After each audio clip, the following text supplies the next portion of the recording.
On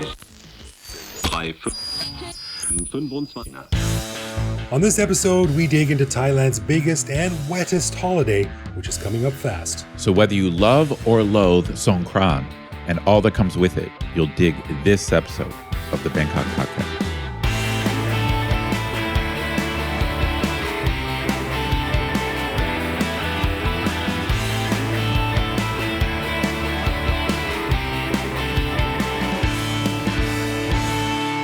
Sawadee krap, and welcome to the Bangkok Podcast. My name is Greg Jorgensen, a Canadian who came to Thailand in 2001 for easy access to knockoff Lego sets, and now regrets introducing my son to the same thing that used to get me so excited.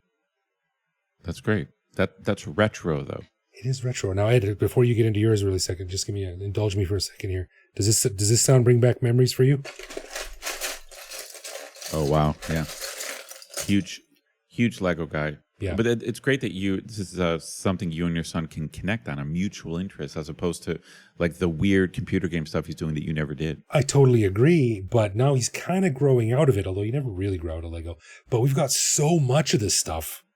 Like, he can't get any more because we literally have no place to put it. And now it's just basically everything's been built and rebuilt 15 times. And now it's just like drawers and drawers full of random mixed pieces that have no shaper. At least it's the real world and not like virtual AI. That's right. At least he's connected. At least he hasn't. He's not a brain in a vat. Could be worse, I guess. All right, and I'm Eddie Knuth, an American who came to Thailand on a one-year teaching contract 24 years ago. Fell in love with Thai people who nod, smile, and say chai over and over again, even though they have no idea what I'm saying. So I never left. Yeah. Yes, Thai people always act like they totally understand you, so it makes you feel good. Does anyone ever do that to you in English, though? What about your students? Yeah, my students are like, yep, we got it, even though they have no idea what I'm talking about. Move on, teacher Ed. We understood. All right, we want to give a big thanks to all of our patrons who support the show. Patrons get every episode a day early, behind-the-scenes photos of our interviews, a heads up to send questions to upcoming guests, and access to our Discord server to chat with me, Greg, and other listeners around the world. But best of all, patrons also get an unscripted, uncensored bonus episode every week where we riff on current events and Bangkok topics. On this week's bonus show, we chatted about Greg's recent trip to Chiang Mai and how surprised he was that the bad air didn't seem to affect him, my outing to Khao Yai to see the Khao Yai art forest installation, and discussions about Rama 2 Road, which is shaping up to be one of the world's longest lasting infrastructure projects. That is, if you choose to believe a post on Facebook. Ooh. To learn how to become a patron and get all this good stuff, plus full access to over 700 bonus and regular back episodes, click the support button at the top of our website. Sorry, distracted by Lego. And as always, if you have a comment, a show idea, or just want to say hi, head to bangkokpodcast.com and click the little microphone button on the bottom right. Leave us a voicemail. We'll play it on the show. For sure. Alrighty then. Well, on this episode, we get our squirt guns ready for the 2025 version of Songkran, Thailand's biggest holiday. Now, by my count, this will be my 23rd Songkran, and Ed, your 24th? Correct. Mundo 24. Right. Now, after that many years, it does tend to get a bit old, but it's impossible to escape its gravity or cultural significance. The entire country goes on holiday, half the people in Bangkok disappear for 5 days, and us expats left behind get to experience it in whatever capacity we dare to. So with Songkran just 10 days away from when this episode drops, we thought we'd discuss what the holiday looks like in 2025, how it's evolved over the years, and talk about some of the memorable stories we've collected from our splishy-splashy experiences with the now world-famous Thai New Year celebration. 23 years in a row, man. That's a long time to celebrate the same thing. For sure. You probably remember this from last year, but I had a lot of fun on Songkran last year, and I participated in the water splashing for the first time in a while. Like I couldn't remember how long it had been, but I opted out. I tapped out a while ago, dude. Yeah. So for many years, I became the hibernator or the guy who got out of Bangkok, and I just didn't want anything to do with the the Satnam, the water splashing, water fighting, whatever you want to call it. Right. And then last year I jumped back in, and it was a blast. It was a total blast. My interest in Songkran has been reinvigorated. Well, no, I forget. Last year, where did you go for Songkran? Because that plays a big role in how you experience it. Good point. I mean, we're going to talk about that, but no, I was in Bangkok, and it just, I don't know why. I can't remember. I probably talked about it on a show last year. Just for some reason, I was just like, okay, I'm going to get back into the fun stuff. And I just had some buddies who were going out and some former students, and it's fun. Like, that's the bottom line is it's fun. It's kind of pointless and silly and somewhat aggressive, but it's a good time. So I'm psyched. So this year, I can't decide if I want to stay in Bangkok or do an island or beach thing, but certainly if I'm in Bangkok, I will do some water splashing at one of the main zones. So I'm back into it, and this show right now is kind of a nostalgia show, but I'm back into it now. Interesting. Well, there's only two places I like to be during Songkran. There's only two places I really enjoy being. Now, the sort of place in the middle is out playing water with my son. That's how this Thai say it. Okay, playing water sure. in Nam. Right. So, in the past years, he's 10, so we've gone to Icon Siam, and they have a place out back where all the kids go and play safely and somewhat. Okay, so let me so this is kind of a subset of the water fighting that is specifically made to be better for kids. Yes. Yeah. Because it's an enclosed space, it's controlled, there's security and stuff like that. I like it. I mean, listeners, I'm sure a lot of our listeners know this, but listeners out there, if you're new to the Songkran experience, the water fighting is, I don't know, violent. I'm not sure that's the right word, but the water fighting is quite out of control, and it's somewhat aggressive in that people will splash you like directly in the face, right. And then also there's the white powder, like hand touching. It's the one time of the year that Thai people are confrontational. Yeah. Now, like I said, the two places that I really enjoy being during Songkran the most are, one, at home with a full fridge, my Netflix subscription paid up, and the door locked. There you go. Or two, out of the country. I see. Okay, yeah, get out. Yeah, no, this is it. You're right. I mean, like I said, I fully have to admit, I have to confess that I don't even know the number, but I don't know if it was 10 years. It might not have been 10. It might have been 7 or 8. But I mean, for a pretty long time, I was that guy who the last thing I wanted to do was get wet on Songkran. Right. Yeah. I was that guy. So either I stayed, like you said it exactly right. I don't know about get out of the country, but it's either, I mean, I guess you're right. I mean, you kind of have to get out of the country. I mean, I think if you were in a smaller town, it just wouldn't be, it might be easier to avoid. I mean, even in Bangkok, it's easy to avoid. But the problem is, you're not really safe necessarily anywhere in Bangkok. It's not so much that I'm safe and I don't mind getting splashed. It's just the crowds. The crowds are insane. And when I said in the opening that half the population of Bangkok leaves, I wasn't exaggerating. I mean, millions of people hit the trains and the buses to head up country to see their family. And it's just, traveling anywhere in Thailand during that point is just lineups and queues and long waits. I hate it. Yeah, it's probably, I mean, it's a good point. Either you should stay in Bangkok or go to Japan. It's a good time to check out Vietnam or, right. something like that. It's funny you say that because actually this year, my wife, my son and I, we're going to be in Shanghai over Songkran. Oh, you are in Shanghai. Very cool. Yeah, I've never been there before, so we're going to check it out. And I'm coming back on April 16th, which is the day after it's over. So I will miss it entirely this year. Good time to get out of the country. Although, like I said, I'm back into it, man. So I will probably partake. I mean, if I'm down at the island somewhere, there'll probably be some Songkran activity, but I don't think it's quite the same as the key locations. It seems the key locations in Bangkok. There's actually many places you could go in Bangkok, but the big ones are like Silom, Khao San, places like Nana or Soy Cowboy. Last year I was in Soy Cowboy, and in the afternoon. So this is not a nighttime thing, and it was great.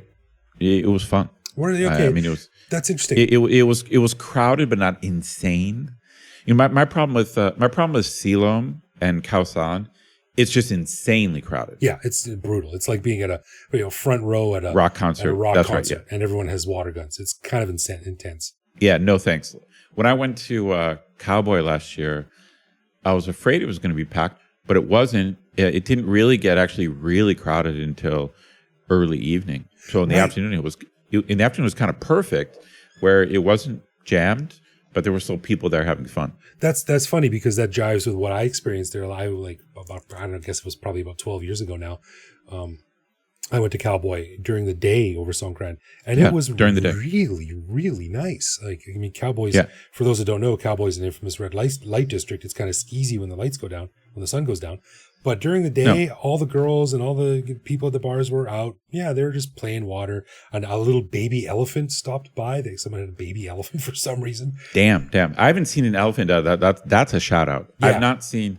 When was the last time you saw an elephant in Bangkok walking around the streets? It was probably then 12 years ago. Yeah, 12. Yeah, it's been a long time.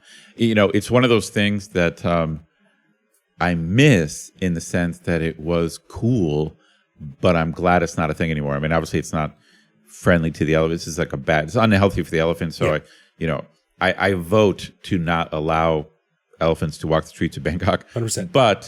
But I do have, since this is a nostalgia show, I do have the early memories of just seeing a behemoth. Yeah. You know, you look out the window of a bar and there's a freaking elephant like right outside. Right. That was part of my early Bangkok experience.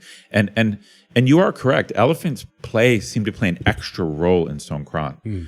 You know, it's like back then there were elephants, more likely to be elephants around on Songkran. Yeah, I remember the last time I saw an elephant was outside of that baby one on Cowboy was on Silom Road at night, and it literally had a big like traffic reflector strapped to its ass, so cars could see it walking down the road. You know. But when are you saying that was 12 years ago or no, longer? Since this is then? probably 15 years ago now. So they stopped that a long time ago, thankfully. But for sure. Dude, I want to ask you about your first Songkran experience, because I'm just curious if you reacted negatively or positively, because it is kind of a shocking thing. Your first experience. Yeah. Like, did you just jump right in? Like, I'm totally in this, or were you like, dude, don't be splashing me? No. I totally knew all about it. And I've definitely told this story on the podcast before, so I won't go into too much detail. But my first one was Khao San Road, which was a mistake. So that was your very first one. Yeah, that's probably a mistake. It's a little bit too intense. Yeah. So we got into a taxi down on like probably Petbury somewhere where we were living at the time, some friends and I, and we said Khao San Road, and the guy was like rolled his eyes. Ugh. And it took us way too long to get there, and we got out like 10 blocks before we got there because traffic was so bad, and walked the rest of the way. I remember I had a little plastic handgun, which is like it's not even bringing a knife to a gunfight. It's like bringing a piece of paper to worthless to a machine gun fight. and we made it to Khao San Road, but I remember we got about 50 meters into Khao San Road and we just couldn't move. It was way too packed. And that's right. I did not like it. My takeaway was that it was too intense, and I will be observing it from a distance next year. Interesting. It's funny. I have no memory of you telling that story. I'm sure you have told it. Oh, okay. But that's actually some good advice. So this is not really an advice show. We've done shows in the past on Songkran, but I personally would not go. And I still have friends who go to Silom and Khao San, and when they tell me, I'm like, really? What? You know, you did that? Yeah. Yeah. So I personally think the last place I would go is Silom or Khao San. I would tell people, like, do not go there. For one thing, if you kind of drive around Bangkok, or if you just have a neighborhood you like, there's most likely some Songkran activity happening there. You know, on random side streets or, this soy. Yeah. It is a citywide thing. But I prefer, I mean, it's funny, I normally don't recommend a visit to red light districts, but around Nana on Soy 4 and then Cowboy in the daytime, it's fun. You know, there's people drinking, there's girls, but it's obviously daytime. It's nothing wild. It's literally family friendly. Last year when I went there, my buddy was there with his son. You know, it's totally family friendly. Yeah. His like 12-year-old son. And it's not insane. It's not insanely crowded, but it's a very lively atmosphere, and it's Songkran is worth experiencing.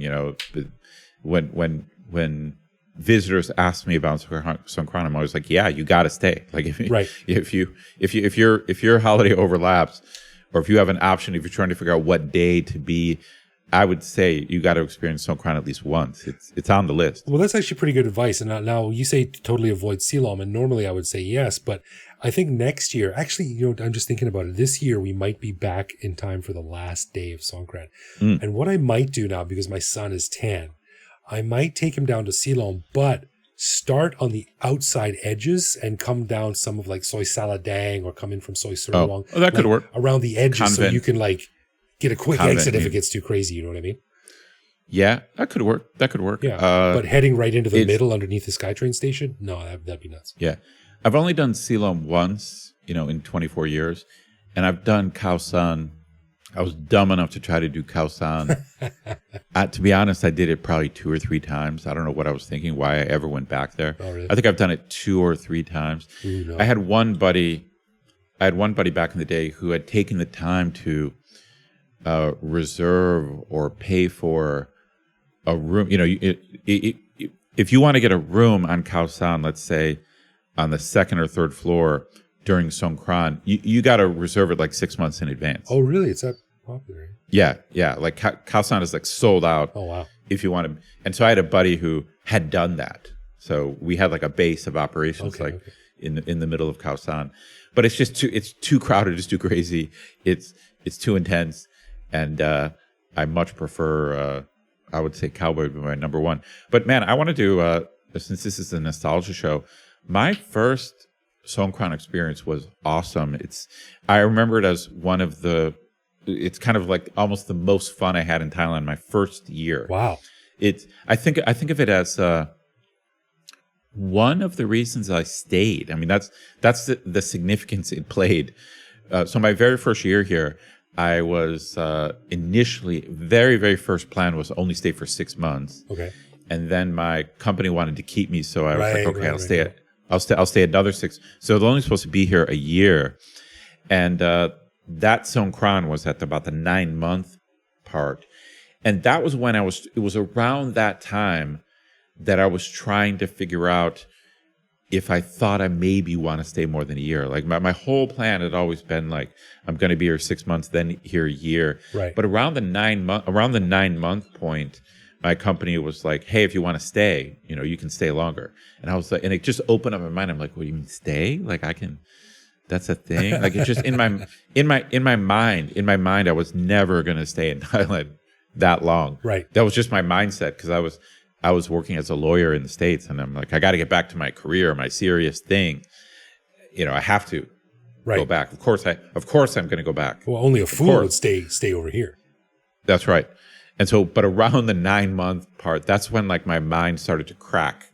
Like the options, my future pathways started to make themselves apparent, started to manifest. And I didn't know much about Songkran. Had been to Chiang Mai once already, so I knew what Chiang Mai was. But my buddy was like, hey, Chiang Mai's the best for Thai New Year. We got to go up there. I'm like, sure. Yeah, whatever. Yeah, I'm in. And we had a crew of about 7 pretty fun people, first year in Thailand. And it was just completely nuts. And we basically did the water fighting for 3 straight days, probably like 7 or 8 hours a day. It was insane. Oh my God. That's nuts. It was all day water fighting in the most intense ways. And it was just a blast. Like that's my... Okay, that's a good one. It was like the most fun I've ever had. Like, at that point in my life, I was just like, it's just fun. And it's been all downhill from there. Now, it did fade. No, I mean, I'm telling you, like and then every year after that, what do they call it? This is a weird analogy, but what do they call it? I think they call it chasing the dragon. Okay, I was going to say the law of diminishing returns, but okay. Yeah, but you know what chasing the dragon refers to? It's a drug thing, isn't it? Yeah. It's apparent. never done heroin, but apparently Right, the first time you do heroin, it's unbelievably good. Yeah. Irresistible. You have to do it again. Yeah.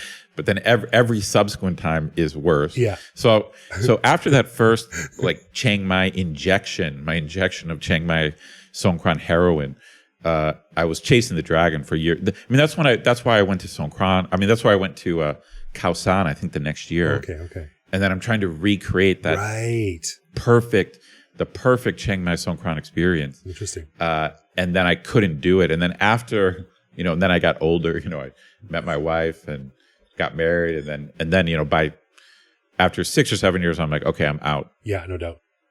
Well, and that lasted like 10 years. So I'm like, I don't want anything to do with this. So yeah, I think like 4 years in and then like 10 or 12 years out is about the right ratio to use. Yeah. Now I'm back in. Now I've gone over the hump. Yeah. Yeah. Right. It's like now I'm so old that I'm just acting like a ridiculous teenager, and I'm just that embarrassing middle-aged dude. It's like, dude, what are you doing? Man, I made fun of those guys when I was a young punk, and now I am that old man. Man, karma's a bitch, isn't it? That's me now. Well, I want to talk a little bit about how Songkran's evolved over the years. But first, I just saw this tweet today by the Thai government, PRD Thailand, and it says SiteMinder reports Songkran's international appeal surges with 86% of hotel bookings being foreign, up 15% from last year. Wow. Samui, boosted by the White Lotus, leads with a 65% rise, followed by Chiang Mai and Bangkok. Stays have lengthened on average 2.59 nights, especially in Samui, which is up now to 3.8 nights for the average stay. Damn. Yeah, I mean, not an easy time to get a hotel. Right, yeah. And it's something worth mentioning too, and again, no spoilers, but in a recent episode of The White Lotus, it takes place during Songkran. And it's It's pretty funny because the characters in the scene don't know what Songkran is, and they're running down the road and they're just like, no, thank you, I don't want to be squirted. And of course, they just get destroyed. So funny, that's great. So it's interesting seeing this festival now being it's celebrated and absorbed into this massive show. So it's talk about a win for Thailand, man. That's the very definition for sure. of soft power. Absolutely. But I typed it actually into some AI here, which is something we didn't have when we first got here. And I said, can you tell me some of the main differences between Songkran 20 years ago and Songkran today? And it gave me some really interesting articles. And I didn't tell you I was going to do this, but let me run these by you and see what you think. So what it does is it says it has like 6 or 7 different categories, and then it says 2005 and then 2025. So tech and social media takeover. 2005, flip phones, digital cameras, and blogs. Sharing photos took effort. 2025, drones, live streams, waterproof phone pouches, AR filters, and TikTok. Everyone's a content creator now. That's pretty good. Ooh, I like that. Yeah. AR filters. I mean, that is a thing. I would like to be able to do AR filters, but I haven't really figured it out. The only time I used AR was when I was in Singapore. Google Maps would overlay instructions like on the street. It would put an arrow on the street telling me which way to go. Man, Songkran AR, that would be a very cool thing. Well, I can imagine like TikTok or Snapchat or something doing like custom Songkran filters for people to use. Oh yeah, that's a good idea. That's actually. I'm sure there's some killer drone photography of Songkran. Oh yeah. But as we've talked before, drones are like hyper regulated. So random bros are not flying drones over Khao San. No way. Although, but I'm sure some pro is doing it. Probably. Oh yeah, well, you got a range of like 8 kilometers. So if some cop sees a drone, there's no way he's going to catch the pilot. Anyway, right. It's dangerous if you get too close to a bunch of drunken maniacs with high-powered squirt guns. That's right. Okay, it says water fights from buckets to blasters. So in 2005, there was buckets, garden hoses, and simple water guns ruled the streets. I agree with that. 2025, high-tech water blasters with pressure settings, water backpacks, and tactical team gear. Some even sync with your smart devices because, of course, they do. It's interesting. I remember in this Chiang Mai experience, my intense 3 days, we kept trying to up our weaponry. We realized right away, like your type of gun really matters. So the what we figured out was the most deadly thing to do. So I think we figured this out by day 2. We figured out that it's not just the power of your squirt gun; it's also how cold the water is. Yeah. And so what we basically rented a pickup truck and then got huge garbage cans. And then you can buy giant cubes of ice, like those huge. Those bastards. Yeah. So we had garbage bins filled with huge ice cubes. So then we're just blasting people with icy cold water in it's like 35 degrees Celsius, like 95 degrees. Right. And blasting people with ice cold water. Those were the days, man. Those were the days. The early Songkran days. Those were the days, my friend. The Vibe, 2005. More traditional, family-centered in the mornings. Water fights started late. 2025 still retains the core traditions, but the party has expanded. Earlier, louder, more organized. Whole blocks in Bangkok and Chiang Mai are now run like music festivals. Interesting. Yeah. I feel like it was pretty wild back then. But yeah, it's funny. I don't remember Silom in the early days. Me I wonder neither. if that's a good. I don't remember Silom. It was all about Khao San. Yeah. And I certainly don't remember Central World and that entire Ratchaprasong intersection being shut down. That's right. Basically. That's right. Yeah. I think it has expanded. I think that's right. Yeah, I think it has. Yeah. Eco-consciousness, 2005. Plastic everywhere. Water used freely. Cleanup was an afterthought. 2025, big push for sustainability, reusable water containers, biodegradable powder, water-saving initiatives, and quieter zones for the elderly. Hopefully. Yeah. That would be nice. For the nice elderly. is if true. Nice if true. The elderly, like you and I. Like us. Yeah. Powder's been largely made illegal now. You don't see a lot of it anymore. They used to. For those that don't know, they used to rub powder on your face and make a paste and rub it on your face. When I was on Cowboy last year, it was still there, but it was less. Yeah. It was less. I saw a great picture from the first year they tried to regulate it and reduce the use of that powder. And there's a great picture of a policeman on Khao San Road. And of course, the policemen in their uniforms, they get totally soaked. That's just part of the fun. But this guy had so much powder on them. He looked like the Stay Puft Marshmallow Man went on a diet. It was hilarious. That's great. Yeah, that's great. But it has been reduced. Yeah, definitely. Which I agree with. Getting soaked, you have to be ready for it.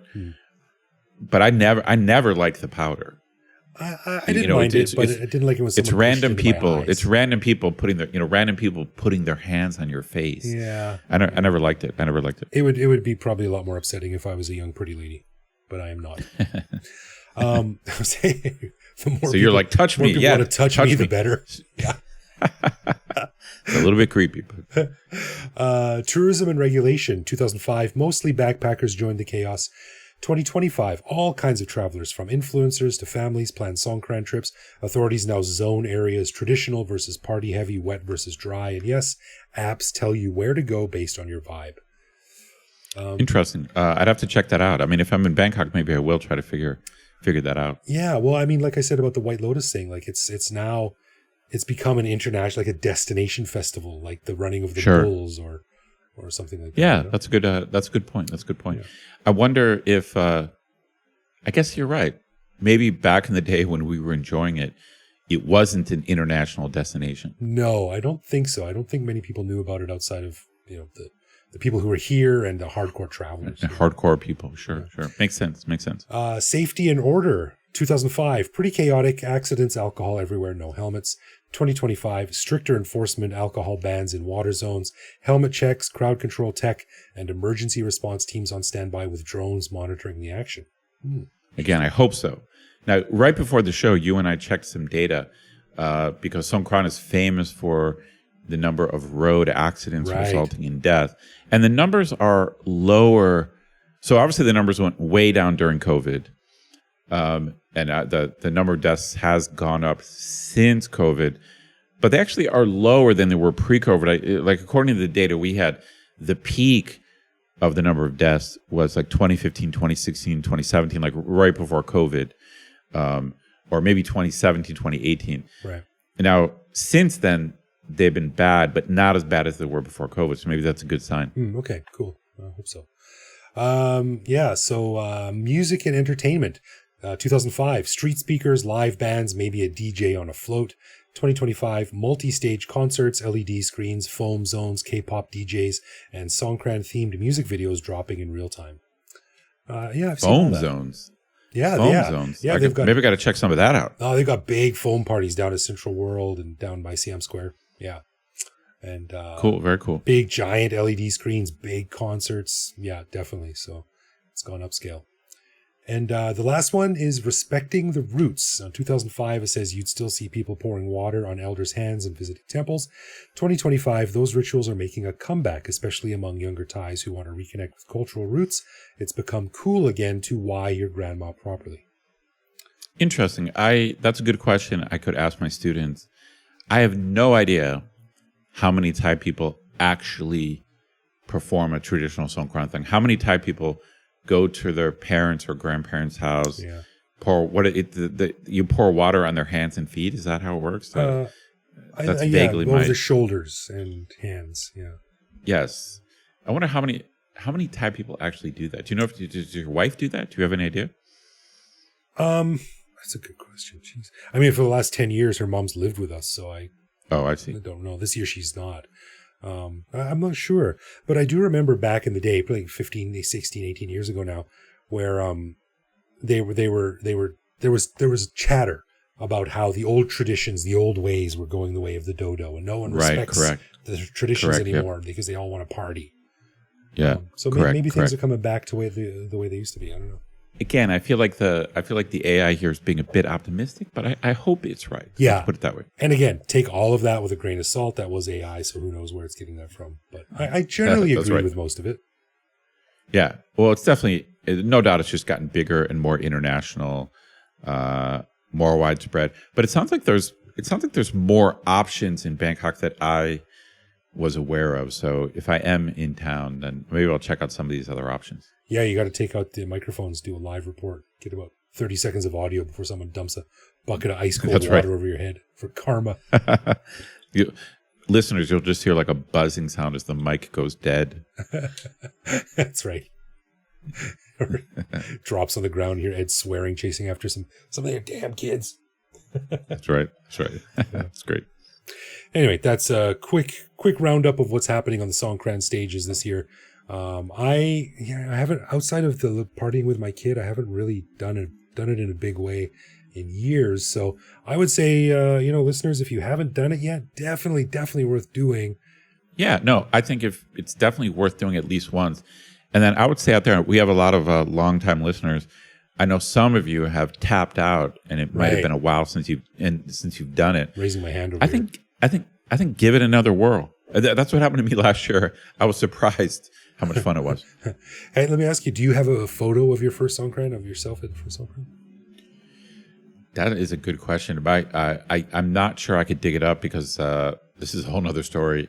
I suffered like a big hard drive failure, and I wasn't sure if the drive was completely lost. So I just put it in my dresser drawer. So I have, and so I'm just praying the drive is not actually totally dead, because it has a lot of my early Thailand photos. Okay. So I just yanked it and like put it in my drawer. Well, I've got a photo of myself in my first Songkran when I went down to Khao San. I'll post that to our patrons. And man, I am shocked at how young I look. There's no wrinkles on my face. I'm just fresh and bright eyed. Do you look miserable? Like, what am I doing here? No, Jesus, why'd I come down here? Actually, it was taken at the McDonald's just by the Democracy Monument before you get into real Khao San. Oh yeah, I was like, had a little bit of powder on me with my little squirt gun, and I look all bright eyed and bushy tailed. Funny. Yeah. Not just in terms of how Songkran beat me down, but just in terms of I was just a young. Right. I was 27 years old. That's scary. Yeah, no, you got to post that one. I doubt I can dig up one of mine, but someday I will recover those photos. Yeah. Well, we're going to do what we do on Songkran, and if you play, be safe. Don't drive drunk.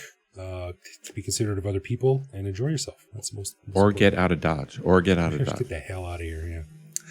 All right, let's get into some love, loathe, or live with, where one of us picks a particular aspect of living in Bangkok, which we discuss to decide if it's something we love about living here, loathe about living here, or have come to accept as something that we just have to learn to live with no matter how we feel about it. And this week's, Ed, it's me, and I got a really good one for you. All right, let's hear it. This is something I saw at the airport last week when I was up on my going up to Chiang Mai. what is your immediate reaction when you see a couple, man and a woman, could be man and man, could be woman, woman, whatever, walking along, and they have, usually they're on vacation, and they have matching t-shirts? My honest reaction is lame. I don't know why. Yeah. Like, there's really no reason. I mean, I have zero fashion sense, like zero sense of style. Like in my entire life, the amount of time I've spent thinking about what I'm wearing is probably less than a minute if you add it up, like my entire life. You know, That's funny. so I have no fashion sense, no care for what I'm wearing. But when I see couples, or sometimes it's like whole families, I don't know why, I just immediately, from my meaningless perspective, I think it's lame. Yeah. I don't know why. I don't know. That's just my take. Lame. Exactly the same word that runs through my head. Like, I have no idea why. like I have no idea why. It's usually lame followed by the whoosh sound, which is, Right. maybe not appropriate. But you never did it with your wife, your ex-wife? No. God, no. No. God, no. I did it. So I don't think so I have no reason why I say it's lame, but I'm quite sure that if my wife wanted to, I would have said no. Like, no, I'm not doing that. Yeah, I've done it once. And I was up in, ironically enough, I was up in Chiang Mai, I think, with my then girlfriend, now wife. And we wore matching t-shirts, and I protested enough that I think it was the last time we ever did it. Right. I don't know why. I think it's just, it looks so cheesy. Now, do you and think dumb. do you think Thai couples are more likely to do this, or do you think it's more of a tourist thing? I do think it's kind of a tourist I gotta think it's an Asian thing. I never even heard of it when I was living in Canada. Like you. Oh, really? Okay, so you think it's a Thai? I mean, I can't remember. I think that sometimes back home couples wear the same clothes. Yeah, but it's like as a goof, like we're going to a party or something like that, right? Oh, Like right, You right, want to be right. ironic, but like if no, why would you wear the same shirt or the same? No, outfit? I'm with That's you, ridiculous. man. It's odd. It's odd that you bring this up, but because it never really dawned on me. So it seems obvious to you, but it actually never dawned on me that this might actually be kind of a Thai thing. I want to ask. It's a good question. Another thing I could ask my students, or we could ask our Thai friends. Yeah. Is that a Thai? Do Thai people look at couples wearing the same thing as something good or lame? They might look at us and go, Cool like, or you, lame? you mean you don't do it? Why not? What's wrong with you? It's possible. Bunch of We don't know. killjoys. We got it. Yeah, right. Bunch of killjoy. So, I mean, it's not that I care very much, but I mean, this really does essentially belong in the loathe category. Like, it's the lame. Love, loathe, live with, or lame. Yeah, I 100% agree. I don't hate it. You wear what you want to wear. I don't care. It doesn't affect me. But I think it so looks maybe it's a pretty mild. silly. Yeah, it's a mild loathe. Something that I would never do. Yeah. Okay. All right. But I'm curious if Thai people will find our position curious. So we'll have to. I'll ask around on it. All right. We're on the same page with that. All right. A final thanks to our patrons who support the show. Patrons get a ton of cool perks and the warm, fuzzy feeling knowing that they're helping in our never-ending quest for cool content. Find out more by clicking support on our website. And connect with us online. We're Bangkok Podcast on social media, BangkokPodcast.com on the web, or simply BangkokPodcast@gmail.com. We love hearing from our listeners and always reply to our messages. That's right. You can also listen to each episode on YouTube. Send us a voicemail through our website. We'll feature it on the show. Hit me up on Blue Sky at BKK Gray. Thanks for listening, everyone. Stay safe, stay dry. I'll see you back here next week. For sure.